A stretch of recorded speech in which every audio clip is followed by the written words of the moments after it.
editorial.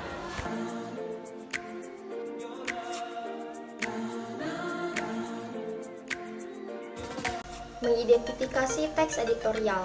Apa sih teks editorial itu? Teks editorial adalah artikel yang berisi pandangan redaksi terhadap suatu isu atau masalah yang aktual, fenomenal, dan juga kontroversial. Pengertian dari redaksi adalah badan yang memilih dan menyusun tulisan yang akan dimasukkan ke dalam surat kabar dan sebagainya. Teks editorial disebut juga tajuk rencana. Editorial dalam suatu media massa cetak biasanya berada dalam bagian yang sama, yaitu opini. Di dalam bagian ini terdapat editorial, artikel, dan surat pembaca. Di dalam teks editorial terkandung fakta peristiwa sebagai bahan berita. Fakta ini ditelusuri kebenarannya agar berita tersebut benar adanya sehingga tak percaya, bukan sebagai gosip murahan. Fakta peristiwa yang terpilih akan dianalisis untuk menghasilkan persepsi redaksi. Agar persepsi ini memiliki nilai opini yang bermutu tinggi, redaksi akan menunjukkan berbagai macam argumentasi. Editorial bersifat ekspositoris dan berisi tesis atau pernyataan umum, diikuti oleh argumentasi dan penegasan ulang atas argumentasi tersebut. B. Membedakan fakta dan opini di dalam teks editorial. Di dalam teks editorial akan selalu terdapat fakta dan opini. Apa sih yang dimaksud dengan fakta dan opini itu? Fakta adalah segala hal, keadaan, peristiwa yang merupakan kenyataan atau sesuatu yang benar-benar terjadi. Fakta yang disajikan dalam teks editorial dapat berupa peristiwa dan data-data terkait dengan peristiwa yang sedang dibahas. Kalimat yang berisikan fakta biasa disebut dengan kalimat fakta. Kalimat fakta berisi tentang informasi kejadian yang terjadi. Contoh kalimat fakta yang terdapat di dalam teks editorial yang berjudul Kado Tahun Baru 2014 dari Pertamina, yaitu Pertamina menaikkan harga gas LPG 12 kg lebih dari 50%. Selanjutnya ada opini. Opini adalah tanggapan redaksi untuk mendukung pandangan atau sikapnya terkait dengan isu yang sedang dibahas. Opini yang disajikan dalam teks editorial ini dapat berupa kritik, prediksi, harapan, penilaian, dan saran. Contoh kalimat opini yang terdapat di dalam teks editorial yang berjudul Hadiah Tahun Baru 2014 dari Pertamina, yaitu kenaikan harga itu adalah hadiah yang tidak simpatik, tidak bijak, dan tidak logis. Nah, berdasarkan uraian yang telah saya jelaskan tadi, dapat kita ambil bahwa fakta adalah dasar bagi seseorang untuk menyampaikan opini, dan untuk menyampaikan opini, seseorang memerlukan data untuk memperkuat pendapatnya itu. Menentukan isu aktual dari berbagai media informasi cetak, elektronik maupun internet. Isu aktual merupakan salah satu isu yang kerap diusung dalam pemberitaan yang dilakukan oleh media. Selain isu aktual, isu lain yang kerap menjadi bahan berita adalah isu kontroversial. Berbeda dengan isu aktual, isu kontroversial merupakan isu yang menciptakan pertahanan di tengah masyarakat, baik berupa pro maupun kontra. Baik isu aktual dan kontroversial kerap dipilih menjadi bahan berita karena mampu menggunakan keinginan masyarakat untuk membahas isu tersebut dan mendatangkan keuntungan di pihak media dan menentukan isu aktual dari berbagai media informasi. Maka kita harus memeriksa silang yang diberitakan oleh media tersebut dengan kenyataan sebenarnya di lapangan. Jika isu yang diberitakan tersebut memang benar adanya sedang terjadi, maka isu tersebut adalah isu aktual. Menyampaikan pendapat disertai argumen pendukung. Untuk memberikan pendapat, harus melihat data dari berbagai sumber. Sudut pandang yang digunakan harus diupayakan beragam agar analisisnya lengkap. Misalnya dengan menggunakan sudut pandang ekonomi, sosial, psikologi, dan politik.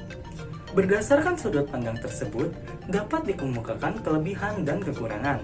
Data dan analisis logis merupakan argumentasi untuk menguatkan tesis yang dibuat di awal.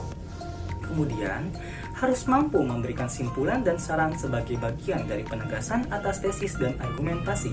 Paparan inilah yang disebut sebagai pendapat. Pendapat ini bentuknya dapat berupa kritik, penilaian, prediksi, harapan, maupun saran. Contoh fakta yang dapat ditemukan dalam teks kado tahun baru dari Pertamina ialah Pertamina menaikkan harga LPG tabung 12 kg lebih dari 50%. Sedangkan contoh yang berupa pendapat ada pada kenaikan harga itu mengharuskan Presiden yang sedang melakukan kunjungan kerja di Jawa Timur meminta Wakil Presiden menggelar rapat mendadak dengan para menteri terkait.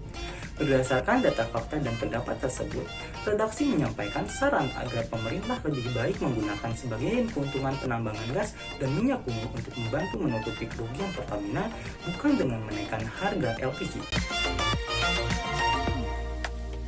Menganalisis struktur teks editorial. Editorial termasuk ke dalam jenis teks eksposisi, seperti halnya ulasan dan teks-teks sejenis diskusi.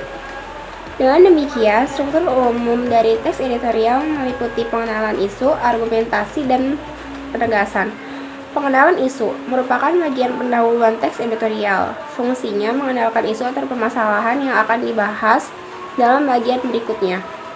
Pada bagian pengenalan isu disajikan peristiwa persoalan, aktual, fenomenal, dan kontroversial. Penyampaian pendapat atau argumen merupakan bagian pembahasan yang berisi tanggapan dan redaksi terhadap isu yang sudah diperkenalkan sebelumnya. Penegasan. Penegasan dalam teks editorial berupa simpulan, saran, atau rekomendasi. Di dalamnya juga terselip harapan redaksi kepada pihak terkait dalam menghadapi atau mengatasi persoalan yang terjadi dalam isu tersebut. Menganalisis kaidah kebahasaan teks editorial. Ada 4 kaidah kebahasaan teks editorial. Yang pertama, penggunaan kalimat retoris. Kalimat retoris adalah kalimat pertanyaan yang tidak ditujukan untuk mendapatkan jawabannya.